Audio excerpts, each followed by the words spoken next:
ধরো একদিন তোমাদের আমি মাংস রান্না করে খাওয়াবো, একদম আলু দিয়ে ঝোল করে খাওয়াবো, ধরেছো? ওই ধরেই বসে থাকো, আমি নিজে সোয়াবিন খাচ্ছি, তোমাদের মাংস খাওয়াবো, এটা হতে পারে? এই তোমরা বলবে হয়তো সোয়াবিনই আমাদের কাছে ফেভারিট, বলো কারা কারা সোয়াবিন খাবো, চলে আসো, খাওয়াবো একদম আলু দিয়ে সোয়াবিন দিয়ে ঝোল। কি বলো মামা, একদম সোয়াবিন দিয়ে আলু দিয়ে ঝোল আর ফিশের কারি, কি মজা, কি মজা।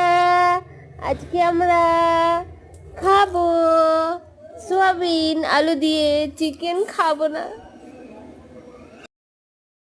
কি বলো বন্ধুরা, এই দিয়েই ভাত খাওয়া হয়ে যাবে তো? তাহলে একদিন পার্টি দেবো, সবাইকে খাওয়াবো সোয়াবিন আলুর ঝোল আর মাছের ঝাল ভাত। সবাই নিমন্ত্রণ রইলো, চট জলদি লাইক করে পাশে থাকো, খুব তাড়াতাড়ি তোমাদের সবাইকে খাওয়াবো।